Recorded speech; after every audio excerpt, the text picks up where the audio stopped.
Do you know? An American sailor on the deck of the USS George Washington watches the horizon of the Arabian Sea, waiting for an order that may or may not come.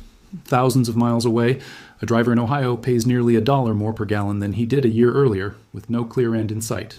And in the Oval Office, a president who once promised the swiftest, most decisive war in modern American history is now threatening something new, an economic weapon aimed not at Iran's battlefield but at its bank accounts, its oil buyers, and anyone who dares to keep trading with Tehran.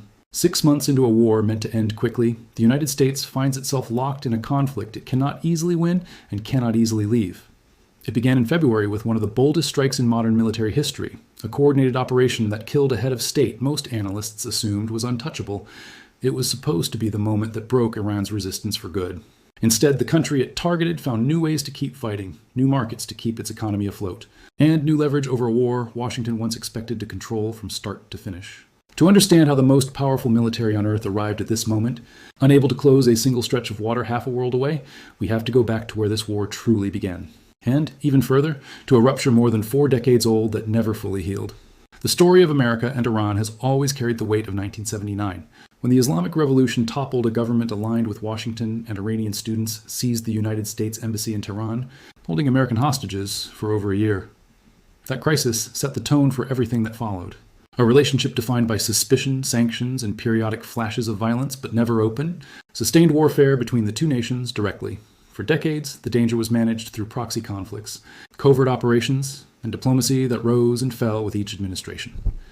The 2015 nuclear agreement, formerly known as the Joint Comprehensive Plan of Action, was the closest the two countries came to a lasting truce, trading relief from crippling sanctions for strict limits on Iran's uranium enrichment. When the United States withdrew from that deal and attempts to revive it collapsed in 2025 and 2026, the guardrails that had kept the conflict contained began to disappear. By then, Iran was already in a weakened position. A 12-day war with Israel in June 2025 had killed roughly people and wounded more than 4,000, including hundreds of Iranian military personnel, years of sanctions, internal protests, and the diminished strength of Iran's regional allies following the Israel-Hamas war had left Tehran's position more fragile than at almost any point since the revolution. Rather than pulling back, the United States began preparing for something larger, starting in late January 2026, and it launched what analysts would later describe as its largest military buildup in the Middle East since the 2003 invasion of Iraq, moving air, naval, and missile defense assets into the region as tensions escalated over Iran's nuclear program and a violent government crackdown on protesters at home. Diplomats in Doha and Geneva were still exchanging proposals when American warships began filling the waters of the Gulf. Then, in the early hours of February 28, 2026, that fragile diplomatic track collapsed entirely. In a joint operation the Pentagon would later name Operation Epic Fury, American and Israeli forces launched a coordinated assault that went far beyond degrading Iran's nuclear infrastructure. It targeted the country's leadership directly. Satellite images taken before and after the strike show the compound of Iran's supreme leader, Ayatollah Ali Khamenei, reduced to rubble. Iranian state media initially denied the reports, then reversed course, confirming early the next morning that Khamenei, who had ruled Iran since 1989, was dead, along with several members of his family and senior officials caught in the same strikes. The Pentagon's top military officer described it publicly as a strike built around a specific trigger event, executed by Israeli aircraft and enabled by American intelligence. Iran's government declared 40 days of national mourning. President Trump, announcing the killing himself, called it the greatest chance for Iranians to reclaim their country, a statement that left little doubt Washington was no longer simply containing Iran's nuclear ambitions. It was attempting to end the regime that pursued them. The assassination of a sitting head of state is exceptionally rare in modern warfare, and it immediately raised questions that outlasted the initial shock. Legal scholars pointed out that deliberately targeting a nation's leader crosses a line most governments, including the United States, have historically avoided, precisely because of how unpredictable the aftermath can be. Some analysts drew comparisons to Cold War-era assassination plots that once pushed the world toward the brink during the Cuban Missile Crisis, and warned that removing a government's decision-maker does not necessarily remove its capacity or its will to keep fighting. Iran's response answered that question quickly. Tehran launched a wave of retaliatory missile and drone strikes against Israeli and American targets across the region, and within weeks, a second senior figure, the Secretary of Iran's Supreme National Security Council, was killed in a follow-up strike in Tehran, part of a broader campaign against Iran's remaining leadership that, according to independent researchers tracking the war, eventually claimed dozens of senior Iranian officials in total. A new figure, Khamenei's son, Mojtaba, was installed as supreme leader by an interim council within days, formalized just over a week later. But the succession did little to stabilize a country now absorbing sustained bombardment, while simultaneously trying to reconstitute its government. Reports at the time noted that some of the strikes appeared aimed not only at leadership, but at Iran's military and border infrastructure, raising questions about whether the operation was also intended to open space for separatist groups along Iran's northwestern and southeastern frontiers, though no significant cross-border incursions by those groups were ultimately reported. The scale of the opening assault is part of what makes the war's stalemate so striking in hindsight. Within roughly half a minute of each other, multiple gatherings of senior Iranian officials were hit simultaneously in the war's opening strikes, an operation built on intelligence gathering that reportedly stretched back weeks, including the exploitation of traffic camera networks inside Tehran to track officials' movements. It was, by any measure, one of the most sophisticated decapitation operations in modern military history. And yet 6 months later, the government it was designed to topple was still standing, still fighting, and still finding ways to strike back. What followed was not the short, contained campaign many in Washington had anticipated. Iran's retaliation reached far beyond its own borders. American bases in Kuwait came under sustained missile and drone attack, killing American, Kuwaiti, and Allied personnel, and, in one incident, downing 2 U.S. fighter jets in a friendly fire accident amid the chaos. Strikes on a U.S. air base in Jordan killed several more American service members in July. A refueling aircraft crash in Iraq killed 6. A U.S. Navy pilot died in a separate incident. Piece by piece, the human cost climbed, and so did the questions about how honestly that cost was being reported. By late August, the Pentagon's official casualty tracker listed 18 American service members killed and more than 750 wounded, including over 580 Army soldiers, since the war began in February, with the direct financial cost of the campaign estimated by the Pentagon at roughly $37.5 billion. But independent reporting found the accounting itself had become a point of controversy.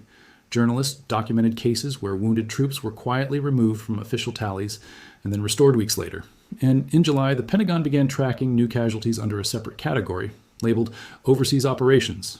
Rather than folding them into the original war count, a shift one government official described to reporters as designed to make the true toll harder to see. Independent trackers cross-referencing military, health ministry, and human rights data placed total casualties across all sides, including thousands of Iranian civilians and military personnel, into the tens of thousands, though the exact figures remain fiercely disputed between Iranian state sources, Israeli intelligence estimates, and independent monitors. Diplomacy did not disappear entirely during this period. It simply kept failing to hold. Throughout the spring, regional mediators worked to open indirect channels between Washington and Tehran, with talks convening at various points in Geneva and elsewhere as both sides weighed the cost of continued escalation against the risk of appearing to negotiate from weakness. Iran temporarily closed the Strait of Hormuz for live-fire military drills on at least one occasion during this period, a show of force timed to coincide with ongoing negotiations, underscoring how closely intertwined the diplomatic and military tracks had become. The administration, for its part, convened an initiative it called the Board of Peace, bringing together roughly 24 allied nations in Washington in an effort to build international backing for a resolution, even as strikes on Iranian targets, including a bridge in the city of Kerman, continued in parallel. The picture that emerges from these months is not one of steady progress toward peace or steady progress toward victory, but of 2 tracks, war and diplomacy, running simultaneously and undermining each other at nearly every turn. For a brief moment, it looked as though the fighting might actually stop. On June 19, 2026, negotiators reached a 14-point memorandum of understanding, a framework meant to de-escalate the conflict and address the shipping and energy disputes that had emerged alongside the military campaign. Markets briefly calmed. Then, within days, it began to unravel. On June 25th, Iran struck a commercial vessel in Omani waters, prompting immediate American airstrikes in response. A second round of Iranian attacks on ships off the coast of Oman in early July triggered further U.S. strikes, after which President Trump declared the memorandum no longer in force. By mid-July, the pace of attacks, Iranian strikes on shipping and regional targets, met by American strikes on Iran, had reached its highest point since the war's opening weeks. The Strait of Hormuz, the narrow waterway through which roughly a fifth of the world's oil supply normally passes, became the new center of gravity in the conflict, and the effects rippled far beyond the Gulf. This is where the character of the war began to shift, from a story about military dominance to a story about economic endurance. And it is here that the balance of pressure started to look less one-sided than Washington had expected. By early August, the United States had reimposed a naval blockade in response to renewed Iranian attacks on commercial vessels and Arab states, with Iran accusing Washington of failing to meet its own obligations under the collapsed memorandum. Cross-strait shipping traffic, already reduced by months of intermittent conflict, fell further. Oil markets, sensitive to any disruption in Hormuz, reacted immediately, and the effects reached gas pumps across the United States. By late August, American drivers were paying nearly $1 more per gallon than they had a year earlier, even as administration officials had promised the spike in prices would eventually subside. For a war that Washington had framed as a matter of national security abroad, the most visible daily reminder for most Americans had become the price on a gas station sign. Iran, meanwhile, found an economic lifeline that has proven remarkably difficult for the United States to sever. Despite the blockade and months of sanctions, China has continued purchasing roughly 90% of Iran's crude oil exports, according to shipping tracking data cited in Reuters reporting, even as Beijing's own customs data does not acknowledge the imports at all. That relationship has effectively become the financial backbone keeping Iran's economy from collapsing entirely under the pressure of war and sanctions combined, and it complicates Washington's options considerably. By mid-August, the Pentagon had stood up a new multinational drone task force intended to help enforce the blockade and pressure Iranian shipping further, and reports indicated the military had also signed a multi-billion-dollar contract to replenish its stockpile of Tomahawk cruise missiles, a sign that, despite the shift toward economic pressure, the administration was also preparing for the possibility of another extended round of strikes. Iran, meanwhile, signaled it was prepared to fight on multiple fronts simultaneously, with reports that Iranian-aligned forces had offered bounties for information leading to the capture or killing of American soldiers in the region, a claim that, if accurate, underscores just how personal and prolonged this conflict has become for those actually stationed there. With Chinese leader Xi Jinping preparing to visit the United States in the weeks ahead, following a tumultuous year of trade tensions and a presidential visit to Beijing in May that had temporarily calmed relations, the Trump administration has strong incentives to avoid reigniting a separate confrontation with China over its Iranian oil purchases. That tension between confronting Iran's chief economic patron and preserving a fragile calm with the world's second-largest economy has become one of the quieter but more consequential constraints on how far Washington is willing to escalate. It is against that backdrop that the war entered what regional reporters began calling its second phase. By early August, Iranian officials were hot, warning that the United States was accelerating toward a full-scale regional war, with the head of Iran's wartime military command accusing Washington of using neighboring countries' territory and resources as a shield for its own strategic interests, while promising retaliation against any strikes on Iran's energy infrastructure. Days later, President Trump raised the stakes further and in an unusually blunt fashion. On a visit to the Gulf, he stated that once the United States finished, in his words, defeating Iran, he intended to declare the Strait of Hormuz U.S. territory, a claim Iran's deputy foreign minister publicly dismissed, noting that a strategic waterway cannot be seized by tweet, aircraft carrier, or executive order. Around the same time, Iran's President Masoud Pezeshkian acknowledged the toll the blockade had taken on his country's finances directly, saying that Iran's oil revenues had fallen sharply because it could no longer sell what it once did. Then, in the third week of August, the administration pivoted from military pressure toward an explicitly economic offensive. The president announced new sanctions targeting Hezbollah and threatened what he called a crushing economic operation against Iran, vowing to penalize any country providing what he described as a lifeline to Tehran. From oil smuggling and ship registries to currency exchange houses and front companies, markets responded within hours, with oil futures climbing more than 2% on the news. But the announcement also revealed something else, a war that had stalled militarily and was now searching for new forms of leverage precisely because the battlefield itself had not produced a decisive outcome. Reporting around the announcement noted that the president had stepped back from active diplomatic efforts with Iran altogether, even as the Strait of Hormuz remained effectively closed and questions mounted over the toll the increasingly unpopular war had taken on the American military. That unpopularity is not a matter of speculation. It shows up in the details of how the war is being managed and discussed at home. Diplomatic contacts have continued in fits and starts throughout the year, with Qatar, Oman, and Pakistan repeatedly working to broker renewed talks between Washington and Tehran, and moments of cautious optimism, like a phone call between President Trump and Qatar's emir in early August aimed at bridging the gap between the two sides, have alternated with sudden reversals into fresh threats of strikes. Congressional reaction has split sharply along familiar lines, with some lawmakers defending the campaign as a necessary response to a government they view as a decades-long threat, and others arguing the administration bypassed Congress entirely by launching sustained military action against a sovereign nation without a formal declaration of war, a criticism that surfaced from members of both parties within days of the first strikes and has only grown louder as the casualty count has risen. Meanwhile, the human toll inside Iran has been severe, and By multiple independent accounts, difficult to fully verify.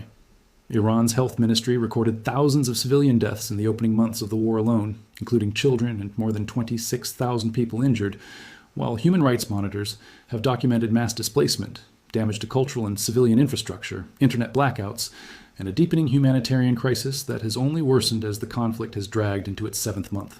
What makes this moment feel genuinely uncertain, rather than simply another chapter in a long-running rivalry, is that neither side appears able to force a clean resolution. The United States achieved what once would have seemed unthinkable, the killing of Iran's supreme leader and a significant blow to its senior military and political command structure, and yet Iran's government did not collapse. A new leader was installed within days, retaliatory strikes continued for months, and the war expanded rather than contracted. Washington's overwhelming military advantage has not translated into the swift, decisive outcome that was promised at the outset, and the costs of sustaining that advantage, casualties in dollars and in strained relationships with allies and rivals alike, continue to accumulate with no clear expiration date. Iran, for its part, has absorbed extraordinary damage and lost its longtime leader, yet it has managed to keep enough oil flowing through its relationship with China to avoid the kind of total economic collapse that might force capitulation. And it retains the ability, demonstrated repeatedly since February, to strike back at American forces and shipping across the region whenever it chooses. Several questions remain genuinely unresolved as of this writing, and they matter more than any single headline from any single week. It is still not publicly confirmed how much of Iran's nuclear program survived the February strikes, or the months of bombardment that followed, information that sits at the very center of why this war was framed as necessary in the first place. It is not clear whether the Pentagon's official casualty figures reflect the full human cost of the conflict, given the documented changes to how those figures have been tracked and reported over the past several months. It is not clear whether the current economic pressure campaign, built around sanctions and threats against countries trading with Iran, can succeed where a naval blockade and months of airstrikes have not, particularly while China continues to absorb the bulk of Iran's oil exports. And it is not clear how much longer a war that has grown steadily less popular at home and steadily more expensive in dollars and American lives can continue without either a genuine diplomatic breakthrough or an escalation that neither side has publicly said it wants. What is clear is that the assumptions this war began with, that a decisive strike against Iran's leadership could deliver a quick and controllable outcome, have not held up against the reality of the months that followed. The United States remains, by any conventional measure, the far stronger military power in this conflict. But strength on paper has not been enough to close the Strait of Hormuz permanently, to stop Iranian retaliation, or to insulate American consumers from the price of a war being fought thousands of miles from home. Iran, meanwhile, has turned its weakest position in decades into a war of attrition, one where survival itself, propped up by a single indispensable customer for its oil, has become its most effective form of resistance. There's a particular kind of danger in a war that neither side can definitively win, because it removes the natural pressure toward an ending. A war that is clearly being won tends to move toward a conclusion, either through victory or through the losing side seeking terms. A war that is stalemated instead settles into a rhythm: strikes, retaliation, sanctions, negotiation, collapse, repeat, and each cycle raises the political and financial cost of stopping without something to show for it. That is arguably the most dangerous phase this conflict has now entered, not because either government wants a wider regional war, both sides have said, at various points, that they do not, but because neither has found an exit that doesn't look like defeat. Iran cannot easily back down while its supreme leader's assassination remains unavenged in the eyes of many of its citizens and allied movements across the region. The United States cannot easily de-escalate a war that has already cost dozens of American lives and tens of billions of dollars without a clearer resolution than a fragile blockade and a stalled negotiating track. 6 months after the strike that was supposed to end this quickly, both governments are still calculating what victory would even look like. And the answer, for now, remains as unresolved as the war itself. What is certain is that the pressure Washington once assumed only it could apply has, in ways few predicted in February, begun flowing back the other way.